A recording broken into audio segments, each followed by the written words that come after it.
What's up, everyone? Welcome to the Power Play with CJ. Now it's official. The Los Angeles Kings will not be playing in the 2015 postseason, becoming the first team since the Carolina Hurricanes in 2007 to win the Stanley Cup and not play in the playoffs the next season. Obviously not what Daryl Sutter and Dean Lombardi and those guys wanted, but it's the nature of the beast. The Kings play a dangerous game of let's half-ass as many regular season games as possible and then turn it on when it matters most.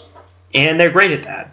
Unfortunately, this year it caught up to them. And I made this comparison yesterday, and it was like my college career. My first 3 years of college, I could be up all night drinking, partying, doing whatever, make it to class on time the next day, and despite everyone else being well rested and taking care of themselves, my grades would be just as good, if not better.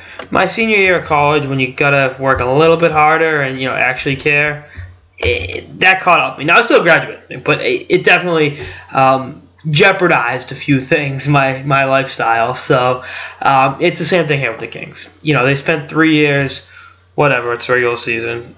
Let's get in as the 8th seed. Let's go down 3-0 in the first round, and then just turn it on when it matters. And again, you can't do that consistently and expect to be be great. And I think that's the difference between teams like the Blackhawks and the Kings, and they've both been successful. But as much as the Blackhawks don't put as much of an onus on the regular season, they still take care of business. Now, having said that, they're without Patrick Kane because of regular season injury, but those things are they are.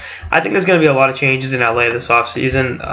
I think for starters, Russell Williams likely won't be re-signed, and that's unfortunate. But that's the nature of the beast. It looked like it was a sure thing he was going to resign, but that's obviously doesn't look like it. Tyler Toffoli is going to need a new deal. Anze Kopitar is going to need a new deal up to next season. Kopitar will probably get $7 to $9 million. I'm not saying he'll go 10, but definitely a that's possibility. I mean, I think him and Stamkos can both be free agents 2016.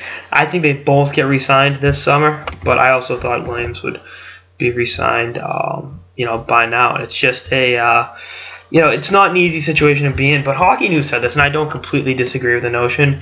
If the Kings miss the playoffs, it gives them 2 months to lick their wounds and reload for next season, 2 additional months. And would you rather miss the playoffs or losing 7 games in the second round?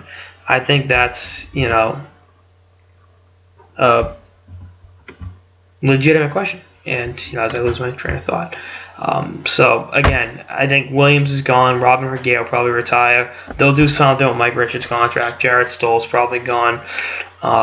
But there's a lot of moving parts here, and Dean Lombardi's got to hit the ground running and take care of business to ensure that missing the playoffs is not a regular thing in LA.